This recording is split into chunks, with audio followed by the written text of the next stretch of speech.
Good afternoon, everyone. I am very excited to introduce our Technology Tuesday speaker today, Mr. Yasha Levine. Mr. Levine is a Russian-born American investigative journalist and a founding editor of the eXiled. He is a well-published journalist and now author of the book Surveillance Valley, The Secret Military History of the Internet. And I have done a little bit of reading, and it is very compelling. You can tell he is an investigative journalist from the first sentence, which catches you. And so I hope you all welcome me, Mr. Levine, for what will be a very intriguing conversation. Thank you. Thank you. Thanks, thank you for the introduction, and thanks for having me. It's a pleasure. So my name is Yasha Levine. I'm an investigative journalist. And this morning I'm here to talk to you about a book that I just wrote. It's called Surveillance Valley. I think you have it, some of you have it in front of you. And it's a book that deals with the origins of the internet and looks at where this technology came from. I guess you could call it a revisionist history of sorts, because revisionist in the good sense of that word, in the sense it tries to clarify and update what we know about the internet based on new information and new analysis that has come to light in the last few decades. And trying to synthesize a kind of a new way of looking at the internet, also given what we know the internet's promise was 30 years ago and what the internet has become, right? And so, I mean, I've been reporting on the politics and business and culture of the internet probably for about a decade. I was almost a computer science, I was a computer science major at UC Berkeley, but I ducked out halfway. And so this is a topic that's kind of dear to my heart because I understand computers. I don't know the last time that I coded in C++, but it was a while ago. But I understand how computers work, and so I'm not. It gives me kind of a special insight into the technology, I think, that a lot of other journalists don't have. And so, this book is kind of the culmination of my early education and also my work as a journalist and reporting from multiple continents about the politics of the internet, but also its geopolitical importance and how it's being used as a weapon, increasingly so, on an international level. So, in the early 1990s, when people first learned about the internet, the technology came with a very seductive promise, right? It promised to basically solve all of our problems. It was supposed to create a more egalitarian, more democratic world. It was supposed to be this kind of magical thing that was going to make the world better. And I remember this pretty well because at the beginning of the dot-com boom is when I came to America with my family. We left the Soviet Union in 1989, and we settled in San Francisco.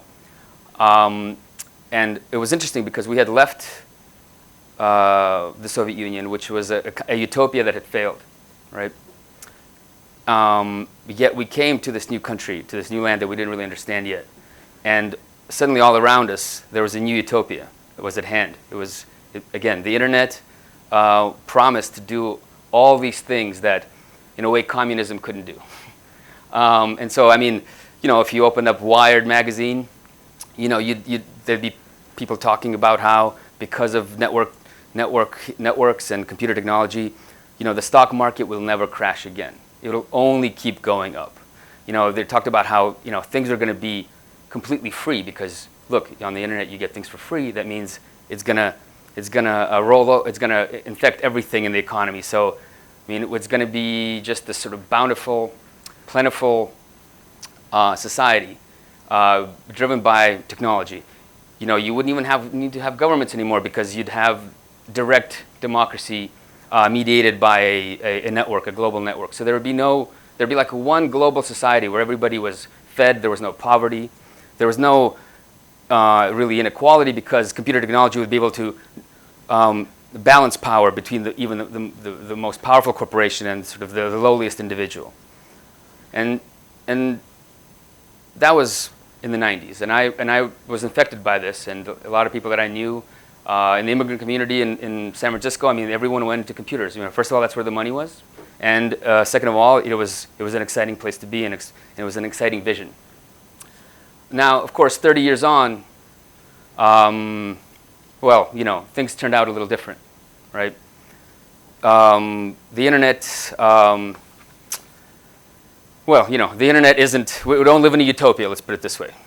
And the internet really hasn't changed politics fundamentally or changed society on a kind of fundamental level, right? It's, of course, we have a lot of new technology and a lot of ways of communicating, a lot of new ways of consuming information and watching movies and entertaining ourselves.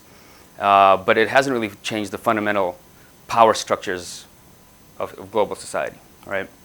And at its core, the internet itself and the companies that control it, have kind of become more and more almost like a kind of a giant surveillance machine.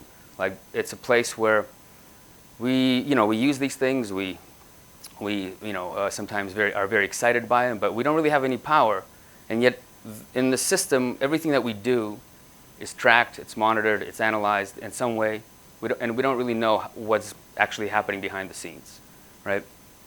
And so the question that I wanted to answer in this book was, what happened? So where did the utopian promise go astray? Why didn't it turn out the way it was supposed to? Right? Why is this another failed utopia? And the thesis of my book is pretty simple. It's that the internet was never some kind of magical democracy machine.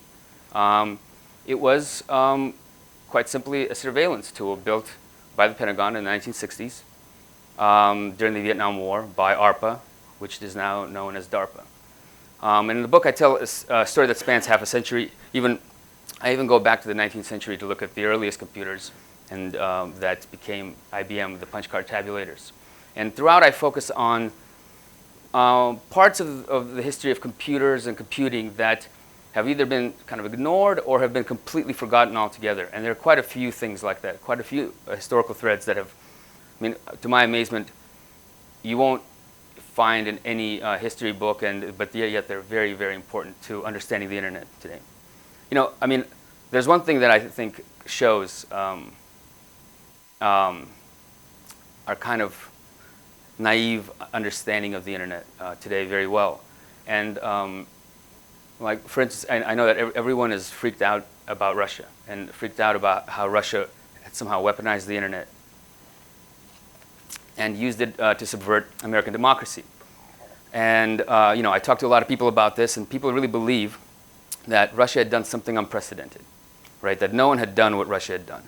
It had taken what was normally a platform for democracy and had corrupted it into a weapon of influence, and then used that weapon to help elect the president, right?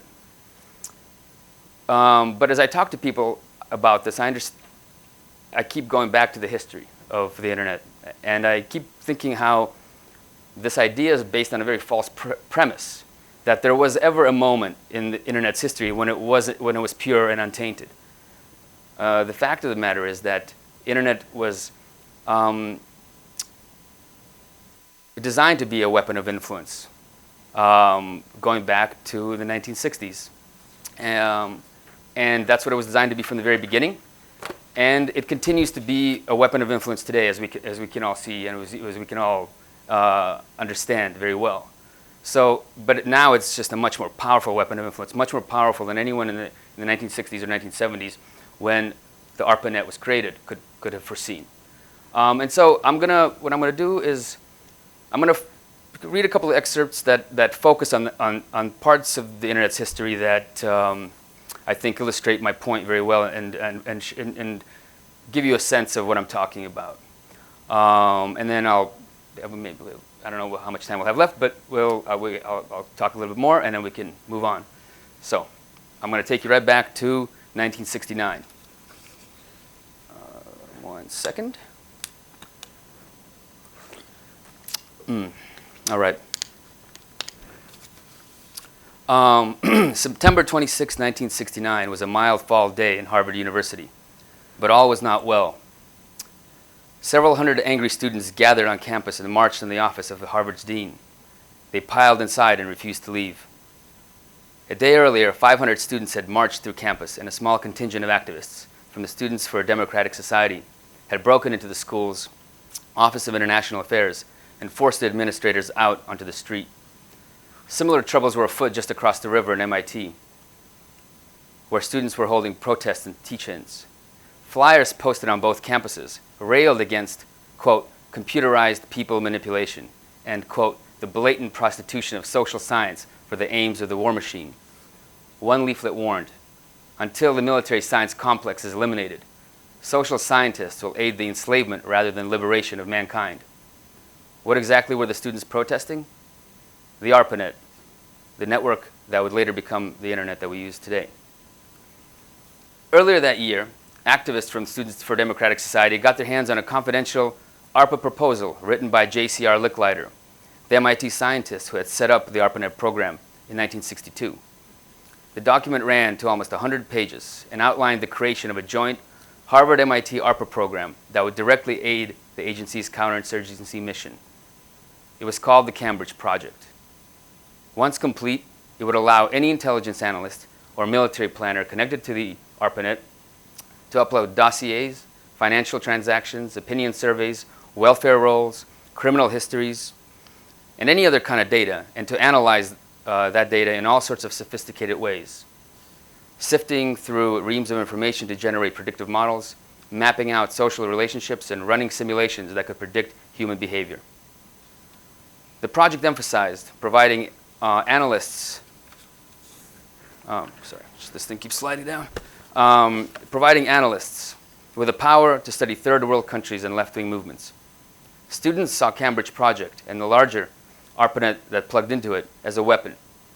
A pamphlet handed out at the MIT protest explained, the whole computer setup in the ARPA computer network will enable the government for the first time to consult relevant survey data rapidly enough to be used in policy decisions. The net result of this will make Washington's international policemen more effective in suppressing popular movements around the world. Another booklet featured a mock advertisement that gave a visual representation to these fears.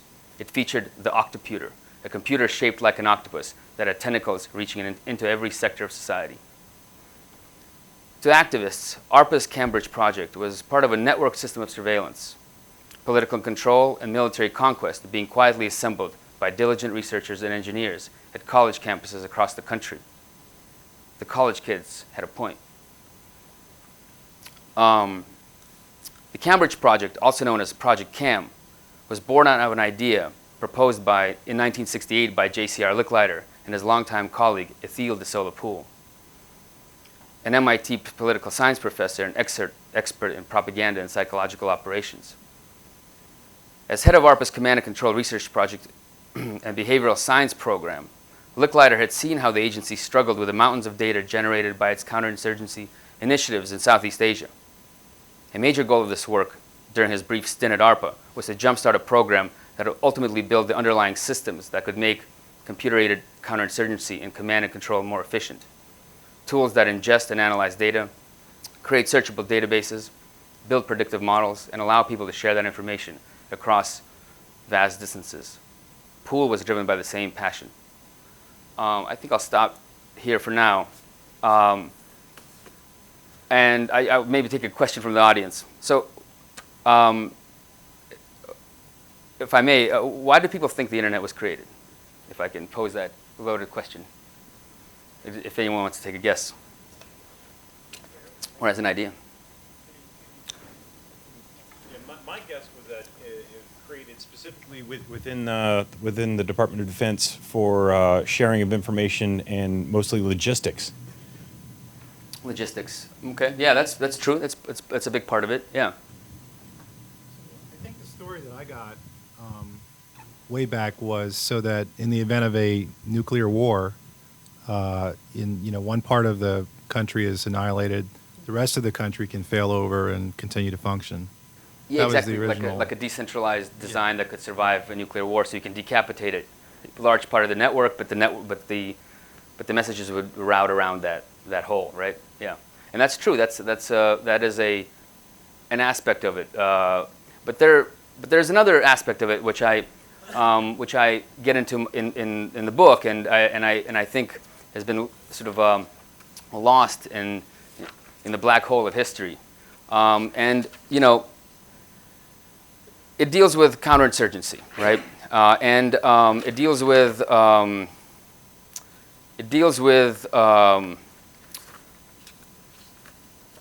something that was troubling America's military establishment at that particular moment in history. You have to remember that in the 1960s, America was still a pretty young global power overseeing an increasingly volatile world.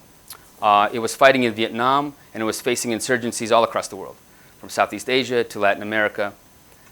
And it was also facing an increasingly hostile domestic political environment.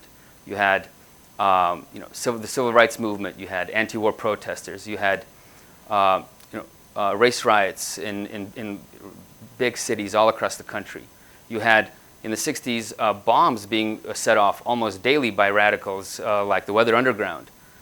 It was a very explosive and environment domestically. And a lot of people in the military believed that the external insurgencies that America was fighting overseas and the domestic insurgency that law enforcement was facing were part of the same larger problem. They were fighting, obviously, the Soviet Union. And they believed that, the Soviet Union was expanding globally, but also manipulating American politics to destabilize America from within. And so, but this isn't a war that was a different kind of war. So America came out of World War II and the Korean War, and those were traditional wars. You could have, large armies, and soldiers facing off against each other. But these conflicts were different, right? They were mixed in with the civilian populations of the countries in which they were happening. It seems they were coming from all over the place. You couldn't, and it was very difficult to separate out the combatant from just the civilian, right? And so the idea was the idea that some people had at the time, and this was discussed, a lot in the 1960s, and was that the only way to deal with this threat is to develop computer-aided technology that could help manage these conflicts and understand what was going on. A system that could collect and share intelligence, right? That could ingest data on people, on political movements, on current events, that could automatically transcribe radio intercepts and various voice intercepts, and that could give a commander, a kind of information awareness of a global battlefield, but also, and be able to zoom down into the particular conflict and particular people. So, a kind of microscope, but also a kind of a radar system for the world. And so, the internet came out of that effort. ARPA was an agency that was very much involved in counterinsurgency, in developing counterinsurgency technology in Vietnam. And so the fact that the internet was in ARPA says a lot about the kind of what the technology was about. And so the internet, as I talk about in my book, came out of this effort, right? It came out of an effort to build a computer system that could collect and share intelligence, watch the world in real time, and study and analyze people and political movements. We forget this, but back in the day, at the time, the surveillance component of the internet, of the early internet, the ARPANET, was very much on people's minds. As I read in the excerpt, in 1969, the year that the ARPANET was launched, that was the first node, went online in 1969. Already, students back then knew what this network was, and guessed at its kind of ultimate function. And so that's because we at that time people had a different relationship with computers and computer networks. There was none of that. They didn't have any of their utopian image at the time. People actually saw them as something very dangerous. From the 1950s through the 70s, people saw computer networking technologies as something to fear and as something to control and maybe and stop. They worried that the proliferation of these technologies would give corporations and governments power over society. And the culture, the dominant cultural view at the time was that computers and computer technology, including the ARPANET, were tools of repression, not liberation. So the liberation component came in much later, starting in the 1980s. And what's interesting about the ARPANET was that the fears that these students had about it being a surveillance technology came true pretty quickly, because in 1972, 3 years after the ARPANET went online, it was used as a surveillance tool to digitize surveillance files on anti-war protesters and civil rights activists, and to share that information among intelligence agencies and the U.S. government. I mean, this stuff seems to us like trivial, right? I mean, because it's what happens all the time. You have data on people. It's shared across multiple federal agencies. Not a big deal. But back then, technology like that didn't exist. So people worried back then about centralized databases, centralized government databases that could, siphon in all the information about us and be a kind of a permanent record. But the ARPANET allowed something different to happen. It allowed different federal agencies to maintain their own records. But all it did was it created a kind of a connective tissue between them. And so it allowed the sharing of this intelligence without having to create specialized systems and databases that could hold data. And in 1972, this was kind of a big deal, and to the point where there was a broadcast on NBC News that reported on this and exposed it, because this was not a public program, and people were very worried about government surveillance and government databases at the time. That there was for 3 days straight, the NBC News ran on the evening news in prime time. It ran a program about looking at ARPANET surveillance, and it was like Edward Snowden from 40 years ago, and they went into the architecture of the network in a way that, I don't think people, the news gets into the architecture of networks in that kind of detail. They mapped out the whole structure of the technology. They looked at how what was so unique about this technology. Why was it different from other computer database technologies that came beforehand? And so and I'd like to maybe read an excerpt from that, if I may.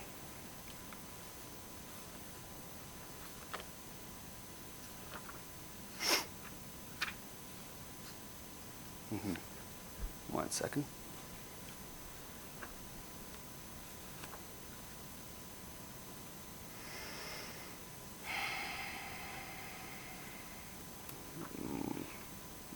Sorry, my apologies. There we go.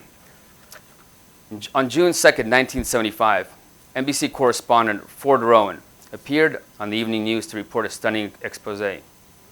Baby-faced with light blue eyes, he spoke straight into the camera and told viewers that the military was building a sophisticated communications network and was using it to spy on Americans and share surveillance data with the CIA and NSA.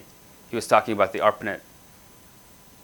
Our sources say that the Army's information on thousands of American protesters has been given to the CIA, and some of it is in the CIA's computers now.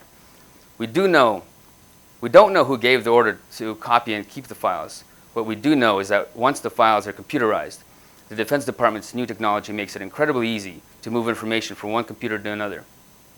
This network links the CIA, the Defense Intelligence Agency, the National Security Agency, more than 20 universities, and a dozen research centers, like the RAND Corporation. Rowan had spent months piecing the story together from several reluctant whistleblowers, including ARPA contractors who were alarmed at how the technology that they were building was being used. For 3 days after the initial story, he and his colleagues at NBC Evening News aired several more reports, looking at, closely at this mysterious surveillance network and the shadowy government agency that had built it. Rowan's expose was phenomenal. It was based on solid sources from the Pentagon, the CIA, and the Secret Service, as well as key ARPANET insiders. In the 1970s, the historical significance of the ARPANET was not yet apparent. What Rowan uncovered had become only more relevant in hindsight. It would take more than 20 years for the internet to spread into most American homes. And 4 decades would pass before Edward Snowden's leaks made the world aware of the massive amount of government surveillance happening on the internet. Today, people still think that surveillance is something foreign to the internet, something imposed on it from the outside by paranoid government agencies. Rowan's reporting from 40 years ago tells a different story. It shows how military and intelligence agencies used the network technology to spy on Americans in the first version of the internet. In other words, surveillance was baked in from the very beginning. This is an important fact in the history of the internet. Yet, it has vanished down the collective memory hole. Crack any popular history of the internet and there is no mention of it. Even today's foremost historians do not seem to know it occurred.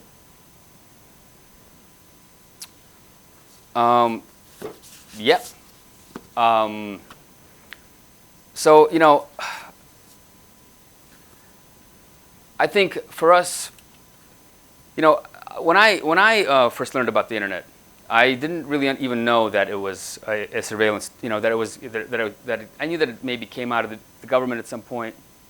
There was, you know, this in the ancient past, right?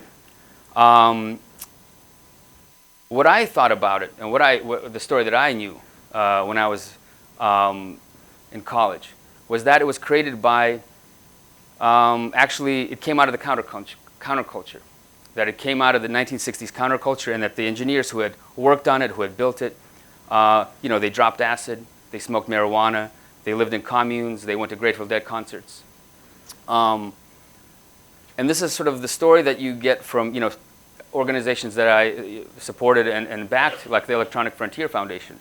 You know, one of its founding members was a Grateful Dead lyricist, and you know, he just passed away just yesterday. So I always thought of the internet as an actually not as something that was connected to the military at all. That I saw it as something that came out of the counterculture. That it actually was a technology that was not created by the man, you know, as they say, but fighting the man. And of course, the Apple computer, you know, probably Apple Computer was the first company that really promoted this idea, right? I mean, its first ad, the 1984 ad, everybody knows, directed by Ridley Scott, you know, shows Apple Computer destroying and smashing Big Brother. And Big Brother, of course, meant, you know, the government. Google came out, and you know, its first motto, corporate motto, was "Do no evil." You know, Apple, 40 years later, you know, recently, you know, took a big stand against the federal government and refused to hand over its encryption keys for text messages that texts that were sent by to lone wolf ISIS shooters in San Bernardino, and it positioned itself as this kind of you know, defender of the people. It's this radical fighting the government that wants to intrude into our lives, right? You know, and so I think you know, no one mentioned this in the audience, but I think this is a big component of people's understanding of the internet, that it is this thing that is not only, you know, not connected to the military or, you know, government structures that created it, but they're actually actively hostile to it. That actually the internet is something that is always in conflict with that world, and so I think it's, you know, it's important it's important because when we think about the internet as something that is, when we have an erroneous idea of what the internet is, and the idea is that it's all roses and all, and it's just the utopian technology. We cede a lot of power, political power, just as citizens to the companies that control this technology, right? And I think it's important for us to kind of, I think, reclaim the history of the internet, not to demonize the state or to demonize where it came from, but to understand its origins more completely, and to try to arrive at a kind of a truth of where this technology came from, and what its function was, and what its purpose was, in order to try to get some of our power back on the internet. Because I think, we're always enthralled by this technology, maybe less so, but we are, on the internet we have very little power as individuals. It's the platform promised to be a democratic platform, but it's not that, right? We use the internet, we text on the internet, we can switch between an Android phone, maybe an iPhone, but we have no say over the internet's direction of what it's used for. And I think, a lot of people that are rightly criticizing Facebook and Twitter for allowing a lot of sort of disinformation and fake advertising and sort of this propaganda to flood their social networks during the election. It's the right to criticize them, but the question is, how do we influence these companies to do the right thing, right? And I think we can't really influence them without knowing the history of this network. That's it. So I'll take questions. Maybe I should ask these. Is my VPN really safe? Oh God. Well, yeah. No, safe from who? Yeah. Yeah. Could you talk a little bit about modern social media companies and their interrelationships with the what some people call the deep state? Oh, that's a good question. I mean, I'm not a member of the deep state, unfortunately. I mean, look, it's. I look at it like this, and if you look at American companies, especially American companies that have a presence abroad and that play important roles in other countries' economies, in other countries' cultural sort of ecosystems, right? They will naturally are important to this so-called deep state, right? To America's sort of defense and foreign policy establishment, right, and security establishment. That's true for newspapers, and that's true for Hollywood studios, and that's even probably more true for companies like Facebook, Twitter, and Google, because these platforms are not just they're not just sort of information that present maybe a kind of a worldview, let's say like a movie would, but they are a kind of a field of battle in a way, right? So when Twitter was being used in Iran in 2009, the Green Revolution, we call it the Twitter Revolution. The State Department intervened with the CEO of Twitter and asked them to not take down Twitter for maintenance. I don't know, this was like almost 10 years ago, so Twitter actually planned to take its service down for maintenance for a couple of hours or maybe even a couple of days, and it would affect Twitter activity in Iran. And so, it was done quietly, and Twitter respected that request, and it delayed its order, right? Google has a subsidiary, or Alphabet now has a subsidiary that's called Jigsaw. It works on various things, on various projects to promote freedom on the internet and promote freedom of speech on the internet. It's headed by the same State Department guy who actually made the request to Twitter to hold off taking down the service in Iran so that the Twitter revolution could kind of play its course. And it's involved with the State Department in all sorts of projects. Some of them are okay. It seeks to sort of to stop radicalization on the internet. So if someone is looking for a video of some kind of, and is looking for extremist materials online, Islamic extremist materials online, they'll be redirected to resources that try to de-escalate their interest in that ideology, in that religion. And so there's all sorts of things like that are happening all the time. Of course, on a deeper level, Google is very much a part of the NSA's intelligence collection system, right? Without Google, the NSA, we don't use the NSA's phones, right? We don't use the NSA's email. We don't use the NSA's social media platforms. The NSA depends on companies, private companies, right? Social media companies and internet platforms to have users and to have a lot of users and to have those users be active there in order for them to grab the intelligence from there. And so, Google is an extremely valuable intelligence source for the NSA. And so, of course, there's a relationship there, of course. And so I think they're intertwined and overlap on a lot of different levels. And, from some kind of more public projects like the Google extremification program, to much more secret programs like the prison program that Edward Snowden revealed. You're welcome. In any of your research, did you see, I guess, more of the dark side of Google Fiber and what those cities have to do to, whatever they have to agree to get Google Fiber? Yeah, that's a good question. I don't know much about. I know Google Fiber exists, but I don't know much about the details of what cities have to do in order to get it, or what Google requires of cities and municipalities in order to get it. Yeah, I don't know.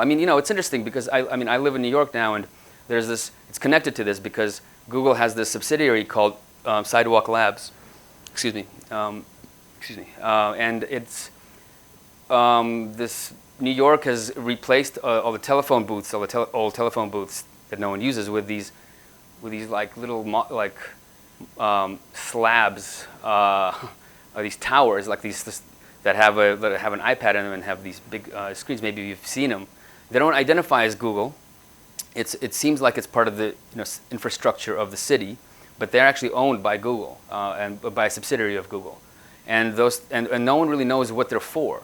They're made in this partnership, yeah, and they're just there, and there's apparently multiple cameras on every side, and of course it's if your Wi-Fi is turned on, of course it connects, it tags you, it looks, you make a connection with this tower, and it knows that you're there.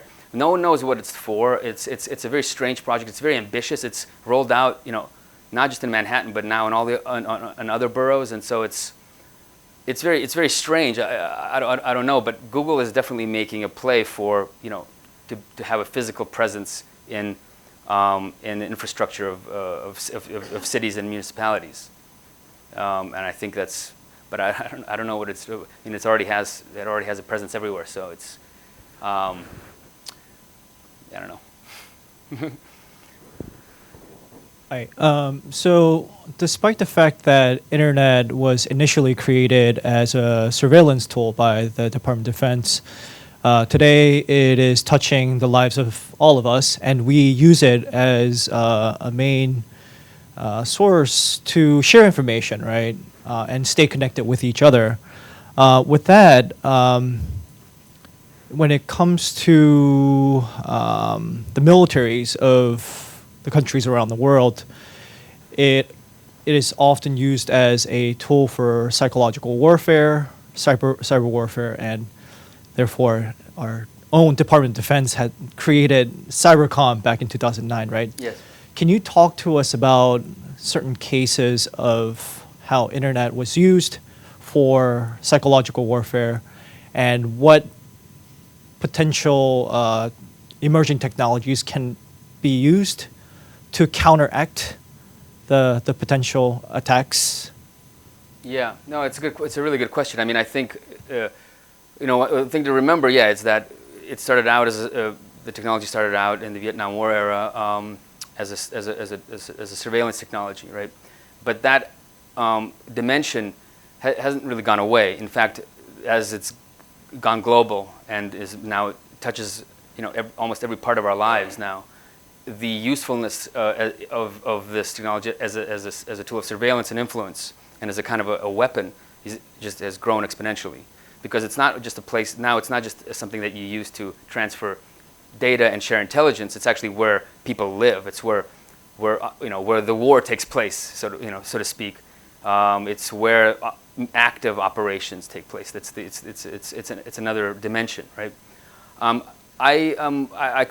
My expertise is more on sort of America's the history of the way that America's used the internet as a weapon, not so much other countries' use of the internet as a weapon on an international level. Although, I mean, in large part because I think America was first to do this, and it's the most advanced. And so again, what this election cycle has shown us is that when the weapon is used even a little bit against America, I mean, all hell breaks loose here. And so people are not used to having the internet actually be used, kind of come back and target the country that created it. And so I think it's this is something that a lot of people specialize in. I specialize more on America's America's use of this technology as a weapon. I mean, and I can talk about that a little bit. I mean, one of the things that I discuss in the book, and I think probably a lot of people find it surprising, is I look at the Tor project as one of these kind of weapons. The Tor project is, of course, this browser that promises to give you anonymity on the internet, right? It was developed by the U.S. Navy, and then it became a nonprofit. But it continued to get most of its funding from the U.S. government, from the State Department, from the Broadcasting Board of Governors, which is the agency that oversees properties like Radio Free Europe, Voice of America, Radio Free Asia, and still the U.S. the Navy as well funds the Tor project. And the Tor project has become a kind of a psychological weapon, cyber weapon, because what it does is when a country attempts to close its digital borders, and to say like, look, no, we want to control our own sovereign internet space. The Tor project functions as a kind of digital crowbar, right? That jimmies that digital door a little bit and forces and makes it harder, right? At least that is the prime objective of that project, and why it's funded by the U.S. government today. And and I was able to, as part of investigating the book, I was able to actually get a peek inside the process behind the collaboration between the Tor project, which again Edward Snowden used to exfiltrate NSA secrets. Chelsea Manning used the Tor project to leak files to WikiLeaks. Of course, the Tor project is basically the dark web, where there's child pornography, there's illegal drug sales, there's all sorts of horrible things that are happening on that network. But it's funded by the government, the technology. And so part of its usefulness is, again, in kind of pressuring other countries like China, countries like Iran, countries like increasingly Russia, to make it more difficult for them to censor things domestically. But it is a kind of a psychological weapon against the elites of those countries, because what it does is it breeds paranoia. Because when Tor is targets a country, you never know if that firewall is successful or not. So you always have to come up with newer, more repressive ways of clamping down, instituting more censorship, more draconian controls on the internet. And so it kind of ratchets up the stakes. And in that sense, it is a psychological weapon, primarily targeting the elites of the countries that it's against is being deployed, like China, Iran, Russia. So yeah. I have a question. Maybe I'm being naive, but it's just hard for me to buy the idea that internet was created for surveillance. I think it is just such a foundational technology that on this foundation, the governments obviously are trying to build tools to influence, to collect information, but it is You know, it's the same as saying that the postal service was created for the government to eavesdrop on people's mail. I think it's so foundational, you can do anything with it. So to me, I think it's more not the question of technology, but more the question of legal framework, and laws are always lagging behind of technology by couple of decades. But my question to you is, if you were to, roll back the time when the internet was being created, what would you do differently so it wouldn't be used for surveillance? Is there anything that you can do differently at all? Mm-hmm. Yeah, well, exactly. There's a lot of things. I know some great historians that are working on this particular issue, is like looking at the way that the protocols were designed, and the way that they were designed in a way that made them unsecure from the very beginning, and how intelligence agencies had a role in that. And so, to your question, your first comment. Look, I disagree, because if you actually look at the primary record, right, at the documents and the correspondence and the proposals of the projects that then became the internet. If you look at the language and what they're talking about, right, at the time. Surveillance, right, and counterinsurgency, but also other military applications, like the ability to communicate, through different, bounce a signal from a wire connection to a radio connection to a satellite connection, have these kinds of networks all work together. That's all there, and surveillance is very, very prominent. And of course, at the same time, when they were creating it, so Jcr Licklider, who's this, many of you probably know who he is. He's this legendary guy who set up the ARPANET program that then became the ARPANET. He even called it from the very beginning, like 1962, his intergalactic network. He kind of, even before there was a network. He understood that these surveillance tools, again, we're just talking about very crude surveillance tools. Databases, right? Databases that could be used by someone who isn't an engineer, and databases that could be used using computer technology that's very easy to use. Like, the kind of computers that we have now come out of that program. So having interactive computing, right, and having tools that could be manipulated by just a layperson or just an analyst who is not versed in computer technology. Those tools were going to be generic on some level, right? So they were going to be generic because they could be used by a social scientist, by an astronomer, by a physicist. They could also be used by a CIA analyst, right? And kind of Palantir, maybe is a good example of that, right? Like, so you can use that data. You can use Palantir for a lot of different things. I know some journalists use Palantir to crunch a lot of data, but it's not primarily for that. So on some level, computer technology is always going to be dual use, right? It's going to be generic, and so it can be sort of crafted and customized and used for whatever the need is, but it was designed, right? The reason it was funded by the Pentagon, the reason why it exists in the form that it exists now, not some other system like that could come from the UK or from France that wasn't military at all. Those networks existed, but they're no longer around because they just didn't have the kind of backing that the ARPANET had, and the backing came from the Pentagon. And from America's national security establishment that saw this network as a kind of a national security asset and a weapon. So it's all part of the historical record, but I agree on some level that, yes, it is a generic technology. Now, about whether or not it could be used for surveillance or not, well, I think it's a harder question, because surveillance is a political thing. It's not a technical thing, right?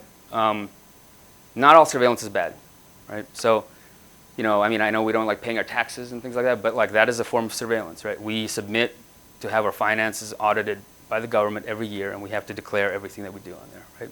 And in some cases, we don't even have a choice because it's automatically sent to them, right? There's environmental regulations, right? That's a form of surveillance.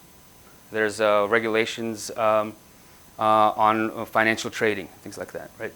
That's a form of surveillance. So surveillance is something that, in a democratic society that has laws, right, it requires a form of surveillance. And so the fact that we're being surveilled by shadowy spy agencies and corporations that want to manipulate us, that's a political problem, I think, and so you can't really get rid of the technical surveillance on the internet without dealing with it politically. And so, the internet today is dominated by spies and by corporations because I think our society and our culture is dominated by them.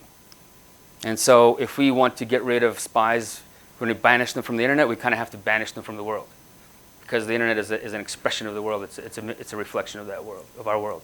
So sorry, you can't encrypt things, I don't think, because encryption is, again, it's a technical solution for a political problem.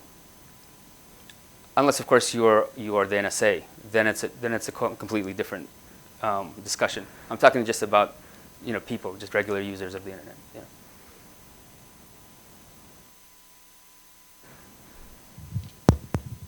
So between the launch of ARPANET in 1969 and somewhat full commercialization of internet for everyday use, I think it took roughly about 25 years. Yeah. Right? Why do you think that is? Why so long? Why did it take so long? I mean, you think that's long? I don't know. I mean, the computers, yeah, because you needed personal computers. I mean, I think it wasn't that long because I think the network, the use of the network, I mean, it was exponential, the growth of the use of it. And I know that, so there's the beginning, it started out as the ARPANET, then it became the internet, and there's kind of this black hole, like what happened between that. I mean, between that is actually the National Science Foundation and the NSFNet. That's kind of became then that was the privatized then in the early 90s, and that became the internet. And the NSFNet had exponential growth. Sometimes it doubled in the span of a month. It couldn't keep up, and so. I don't know. I think it was actually pretty quick. But yes, I mean, so initially it was in military-funded institutions because the computers were really expensive and you needed a big budget in order to connect to them, right?